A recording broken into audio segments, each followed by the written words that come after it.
అప్పుల బాధలు వెంటాడుతున్నాయా? అయితే 6 జేవిఆర్ వారి జాతిరత్నాలు ధరించండి.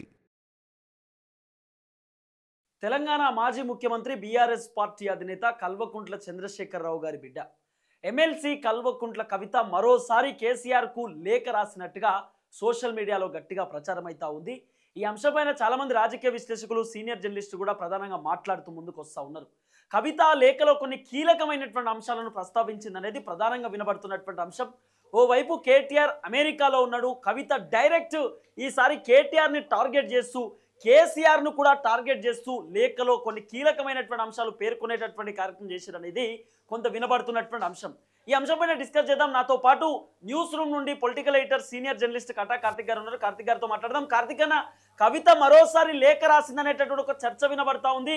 ఆ లేఖలో ఏముంది? ఎమ్మెల్సీ కల్వకుంట్ల కవిత రెండోసారి లేఖ రాయాల్సినటువంటి అవసరం ఎందుకు వచ్చింది? స్టార్టింగ్లోనే ఆమె రాసినటువంటి లేఖ సోషల్ మీడియాలో గట్టిగా ప్రచారమైంది. ఆ లేఖ పైన దుమారం రేగినటువంటి దాఖలాలు కూడా మనం చూస్తాం.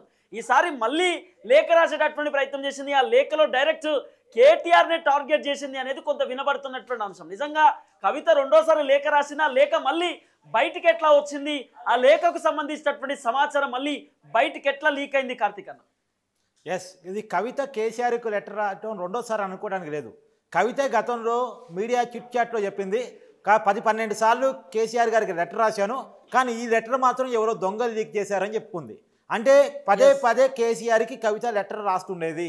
కేసీఆర్ ఆ లెటర్ని చించి పక్కన పడేస్తుండేవాళ్ళు. ఇది నేను చెప్తుంది కాదు, ఏకంగా కవిత చెప్పుకున్న మాట. సో ఇప్పుడు కవిత మరొక లెటర్ రాశారు కేసీఆర్కి అని చెప్పేసి తెలంగాణ రాజకీయ వర్గాలు చర్చగా వస్తూ ఉంది. ఈ లెటర్లో చాలా కీలకంగా జూన్ 2 తెలంగాణ ఆవిర్భావ దినోత్సవం రోజు బీఆర్ఎస్ పార్టీ ఎందుకని సభ పెట్టలేదు, తెలంగాణ గడ్డమే నుంచి కాకుండా అమెరికాలో సభ పెట్టాల్సిన అవసరం ఎందుకని వచ్చింది, కేటీఆర్ అమెరికా ఎందుకు వెళ్ళారు, అక్కడ సభ ఎందుకు పెట్టారు, మనం సభ పెట్టాల్సింది తెలంగాణ గడ్డమే నుంచి కదా. సరే కేటీఆర్ అందుబాటులో లేడు, ఆయన అమెరికా పోయాడు, అమెరికా నుంచి ఆయన సభ పెడుతున్నాడు, తెలంగాణ గడ్డ మీద హరీష్ రావు నుంచి కానీ లేదు నా నుంచి కానీ ఒక సభ పెట్టించవచ్చు కదా, లేదు మీరే సభ పెట్టవచ్చు కదా, ఎందుకని తెలంగాణ గడ్డ మీద తెలంగాణ ఆవిర్భావ దినోత్సవం రోజు మనం ఎలాంటి సభా కార్యక్రమాన్ని నిర్వహించలేదు, తెలంగాణ ఆవిర్భావ వేడుకలని బీఆర్ఎస్ పార్టీ ఎందుకని మర్చిపోయింది? అంటే మనం తెలంగాణ వాదాన్ని వదిలేసామా, తెలంగాణ వాదుని వదిలేసామా, మన పార్టీని టీఆర్ఎస్ అనే పేరు నుంచి బీఆర్ఎస్కి మార్చుకున్నాం కాబట్టి మనం తెలంగాణ వాదుని వదిలేసామా నానా అంటూ ఒక లెటర్ రాసినట్టు తెలుస్తూ ఉంది. ఏకంగా ఈసారి కేసీఆర్ని కూడా టార్గెట్ చేస్తూ మీరు ఎందుకని తెలంగాణ ఆవిర్భావ దినోత్సవం రోజు బయటికి రాలేదు, ఎందుకని సభ పెట్టలేదు, మీకు రావటం ఇబ్బంది అయ్యి ఉంటే హరీష్ రావు చేత కానీ నా చేత కానీ సభ ఎందుకని పెట్టించలేదు అంటే ఒక కేటీఆర్ అమెరికా నుంచి మాట్లాడాలి, అది మాత్రమే న్యూస్లోకి వెళ్ళాలి, కేటీఆర్ మాత్రమే ప్రమోట్ కావాలి, మిగతా నాయకులంతా ఎవరు మాట్లాడకూడదు అని చెప్పేసి తెలంగాణ గడ్డ నుంచి సభలు పెట్టలేదా అని చెప్పేసి ఆమె ప్రశ్నించినట్టు తెలుస్తుంది. కొడుకు మీద మాత్రమే ఎందుకంత ప్రేమ చూపిస్తున్నారు నాన్న, నేను మీ కూతుర్ని కాదా, నేను మీ కానుంచి వచ్చిందానే కదా, మీ రక్తం పంచుకొని పుట్టిందానే కదా, తెలంగాణ ఉద్యమంలో నేను కూడా ఉన్నాను కదా, తెలంగాణ జాగృతి పేరుతో అనేక ఉద్యమాల్లో నేను కూడా పాల్గొన్నాను కదా, ఎందుకు కేటీఆర్ మాత్రమే హైలైట్ చేస్తూ ఉన్నారు? కాకపోతే దీని మీద కేసీఆర్ తీవ్రమైన అభ్యంతరం వ్యక్తం చేసినట్టు కూడా తెలుస్తుంది. తనదేంటో ఈ లెటర్ అవసరం లేదు, ఇది కవిత కావాలని కేటీఆర్ని టార్గెట్ చేస్తూ రాసిన లెటరు. తెలంగాణ ఉద్యమంలో మనం మొదటి నుంచి ఉన్నాం, తెలంగాణ ప్రజల మీద మనకున్నటువంటి ప్రేమని, తెలంగాణ ప్రజలతో మనకున్న అనుబంధాన్ని ఎవరో చెప్తే తెలుసుకోలేని పరిస్థితిలో నేను లేను, ఇది కేవలం ఒక రాజకీయ కారణాలతో లెటర్ రాయటం అనేది తెలుస్తూ ఉంది. ఆ ఉంటే ఉండమనండి, వెళితే వెళ్ళమనండి, కానీ ఇలా పార్టీని రభస చేసేలాగా, కుటుంబాన్ని ఇబ్బంది పెట్టేలాగా, కావాలని పార్టీని తెలంగాణ వాదుని ఇబ్బంది పెట్టేలాగా ఈ లెటర్ రాయటం అనేది కరెక్ట్ కాదు.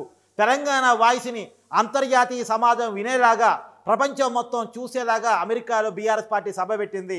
ఇవాళ ప్రపంచం మొత్తం కూడా బీఆర్ఎస్ పార్టీ సభ వైపు చూస్తూ ఉంది. ఒక ఇంటర్నేషనల్ వేదిక మీద గతంలో భారతదేశానికి సంబంధించిన ఏ జాతీయ పార్టీ కానీ ఏ ప్రాంతీయ పార్టీ కానీ ఇలాంటి బహిరంగ సభ నిర్వహించలేదు. మరి ఇలాంటి సభని బీఆర్ఎస్ పార్టీ నిర్వహిస్తే అభినందించాల్సిన పోయి క్రిటిసైజ్ చేసే పరిస్థితి ఏంటి? అంటే తెలంగాణ వాదం తెలంగాణకు మాత్రమే పరిమితం కాలేదు, ప్రపంచంలో ఉన్న ప్రతి తెలంగాణ పౌరుడు తెలంగాణ వాదే.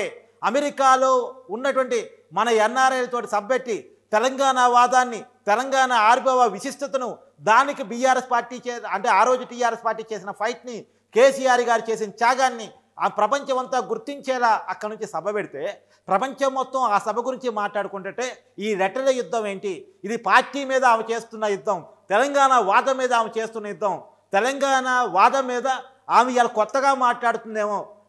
నేను కదా తెలంగాణ ఉద్యమానికి బ్రాండ్ అంబాసిడరు, తెలంగాణ ఉద్యమం కోసం నా ప్రాణాన్ని ప్రణంగా పెట్టి తెలంగాణ సాధించాను కదా, ఇవాళ నాకామె పాఠాలు నేర్పుతుందా అంటూ కేసీఆర్ మండిపడినట్టు కూడా తెలుస్తోంది అక్కడ ఉన్నటువంటి కొంతమంది కీలకమైనటువంటి నాయకులతోటి.